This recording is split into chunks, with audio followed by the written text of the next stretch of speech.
एवं प्रिय साथियों, आपके इस प्यार और सम्मान का मैं बहुत बहुत साधुवादी हूं, नमन करता हूं।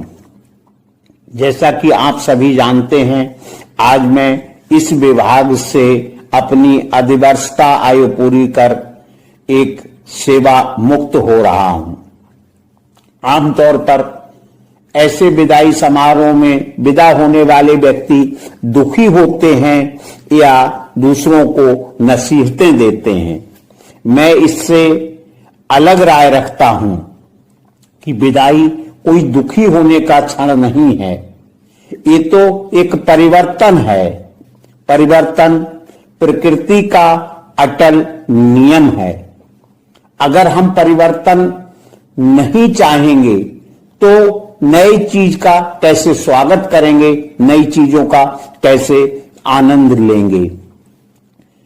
ऐसे ही हमारे सनातन धर्म में, भारतीय दर्शन में परिवर्तन को एक भली भांति प्रतिपादित किया गया है। जैसे कि आश्रम व्यवस्था, व्यक्ति ब्रह्मचर्य आश्रम में शारीरिक एवं शैक्षिक व मानसिक विकास करता है। गृहस्थ आश्रम में एक गृहस्थी का विकास करता है, या जो भी व्यवसाय करता है वो उसका एक व्यवसाय का विकास करता है।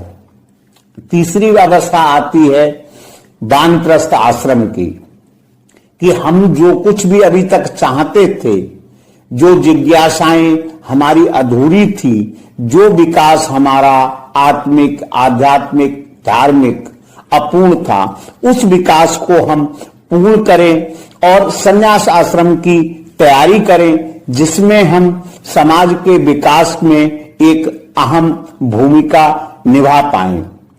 किसी भी नौकरी की अपनी सीमाएं होती हैं, कुछ नियमावली है, आप उससे इतर नहीं जा सकती है। यही सीमाएं कई बार आपको कुछ अच्छे कार्य को करने से भी, हम सभी जानते हैं कि हमारी औपचारिक शिक्षा हमारे चौमुखी विकास के लिए नहीं है। उसका एक निश्चित दायरा है। हमारी आजकल की शिक्षा हमें एक अच्छा नौकर के लिए तैयार करती है, या एक रोजगार अर्थ उपार्जन के लिए तैयार करती है, ना कि एक अच्छा इंसान बनने के लिए। हमारी शिक्षा व्यवस्था में इस समय वो गुंजाइश नहीं है कि हम वेद अध्ययन करें। वेद अध्ययन से मेरा मतलब है हम सत्य को जानें। वेद ही सभी धर्मों का सार हैं। लेकिन इसके बाद, आज के बाद मैं स्वतंत्र होऊंगा कि जो भी जिंदगी बची है उसमें कुछ ऐसा ज्ञान भी प्राप्त कर सकूं जो मेरी औपचारिक जिंदगी के लिए ना होके एक अनौपचारिक जीवन के लिए होगा। मैं फिर से आता हूं कि एक परिवार के लिए, परिवार के महत्व देने से हमारी बहुत सी समस्याएं कम हो सकती हैं। जैसे परिवार के सदस्य के रूप में अगर हम अपने पेरेंट्स की, अपने बुजुर्गों की एक सही देखभाल करते हैं तो शायद आजकल जो वृद्धाश्रम की परिकल्पना है या जो समस्या है वो नहीं होगी। हम अपने पेरेंट्स की सही देखभाल नहीं कर पाते हैं, चाहे कुछ आर्थिक कारण हो या स्वार्थी कारण। उसी तरह आजकल हम देखते हैं कि समाज में जो भी बच्चे हैं उनमें बहुत कुछ एक असामाजिक तत्वों का प्रवेश हो रहा है। उसका भी कारण है कि हमने सही ढंग से शायद पेरेंटिंग नहीं की। हमारी पेरेंटिंग का ये मतलब नहीं होगा कि 100% बच्चा हमारे ऊपर निर्भर होगा, लेकिन माँ बाप एक सही पेरेंटिंग, सही संस्कार देंगे तो उसका प्रभाव एक हमारे बच्चे के विकास पर निश्चित तौर पर पड़ेगा। परिवार का महत्व के लिए कभी किसी ने एक कविता गढ़ी थी कि ए आतंकवादी तू करके तो देख शादी। ये सच्चाई है। अगर कोई भी व्यक्ति परिवार से लगाव रखेगा तो निश्चित तौर पे वो दूसरे के परिवार के प्रति भी लगाव रखेगा या दया की भावना रखेगा। ऐसे में व्यक्ति एक बहुत ज्यादा विध्वंसक कार्रवाई में लिप्त नहीं हो पाएगा। परिवार पालना है, परिवार है पहली पाठशाला, लग जाए नशा परिवार का तो नहीं कोई इससे बड़ी मधुशाला। परिवार के लिए मेरा प्रेम था कि शायद संडे का ये दिन ऐसा होगा जो मैं परिवार को समर्पित करूंगा। क्योंकि इससे पहले मैं डिफेंस में था, वहां ये संभव नहीं था कि हम संडे को संडे के रूप में मनाएं। सोचा था जब सिविल में जाएंगे तो रविवार की तो छुट्टी होती है। यहाँ इस विभाग में आने पर पता चला कि यहाँ आवश्यक नहीं है आपको संडे मिल पाए। ऐसे ही मेरे बच्चे संडे ना मिलने पर मुझे एक उलाहना देते हैं। बिटिया का फोन आता है, पापा पहले संडे को दिल्ली की टीम आई थी, दूसरे को लखनऊ वालों का हुआ आना, इस बार बरेली वालों का बहाना मत बनाना, वो तो तुम्हारे अपने हैं, उनसे क्या घबराना। बस के पैसे नहीं हैं, ये बहाना भी मत बनाना, फोड़ देंगे अपनी गुल्लक, दे देंगे 10-20 आना। पिताजी भी निराश हो रहे थे।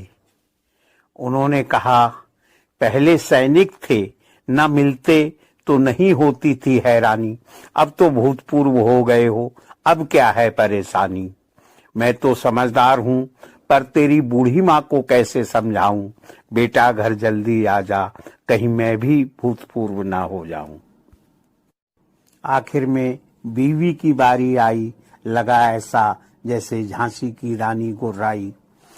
पहले तो समंदर में थे, अब जमी पर भी मिलने में बाधा, हमसे तो खुशनसीब थी, अपत्नी होते हुए भी कृष्ण की राधा, अपत्नी होते हुए भी कृष्ण की राधा। एक ऐसी नौकरी है जहां हम संवेदना शून्य हो जाते हैं। मैं मानता हूं नौकरी की एक अपनी सीमाएं होती हैं। नौकरी हमसे आवश्यकता अनुसार परिश्रम, त्याग, बलिदान मांगती है कि जिससे हम नौकरी के दायित्वों का पूरा कर सकें या जो समाज के तत्व हम पर निर्भर हैं उनके प्रति हम न्याय कर सकें। फिर भी क्या ये इतना कठिन है कि हम एक ऐसी व्यवस्था क्यों नहीं बना सकते जहां हम नौकरी के दायित्वों के साथ साथ अपने सामाजिक एवं पारिवारिक दायित्वों का भी सही से निर्वहन कर पाएं। अगर नौकरी इतनी ही मजबूरी है तो आज मेरी वो मजबूरी समाप्त हो रही है। अब मैं स्वतंत्र रहूंगा, कुछ भी करने के लिए, अपने नए प्रयोग करने के लिए, एक अपने आत्मिक आध्यात्मिक विकास के लिए। जहां तक मेरा मानना था कि सत्यम शिवम एवं सुंदरम के सिद्धांत पर चला जाए तो ईश्वर को पाया जा सकता है या पूर्ण संतुष्टि को प्राप्त किया जा सकता है। कालांतर में मुझे महसूस हुआ कि सत्यम शिवम सुंदरम में से अगर हम एक को भी सही ढंग से अपना पाएं, सत्य को भी हम सही ढंग से अंगीकार कर पाएं, तो हमारी बहुत सी समस्याओं का आप सत्य की तरफ जाएंगे। या हर व्यक्ति के लिए मैंने देखा हर किसी में टैलेंट होता है, वो टैलेंट आप लोगों में भी है। हम कहीं पे व्यस्त रहते हैं, दिमाग लगाओ, विचार आएंगे, सही सोच में अच्छे विचार आएंगे और अलग भी कुछ किया जा सकता है। अब मैं आमतौर पे कहीं भी मुझे कुछ कहना होता है तो मैं लोगों से पूछता हूं कि आपकी जेब किधर है, तो आमतौर पे आप 99.99% देखोगे जेबें इधर होती है। लेकिन मेरी जेब अगर किसी ने ध्यान दी हो तो वो इधर है। ये भी एक दिमाग के लिए वो था कि इससे करने से क्या मानसिक, शारीरिक या आध्यात्मिक प्रभाव पड़ते हैं। तो आप लोग साइंस में सर्च कर सकते हैं, लेफ्ट माइंड राइट माइंड या लेफ्ट पोर्शन राइट पोर्शन, वो पूरी थ्योरी इस पे है। आप लोग भी कुछ ना कुछ तो सोच सकते हैं। हो सकता है कल को जीपीएस थोड़ा और ज्यादा अच्छी जगह पे साइड हो जाए।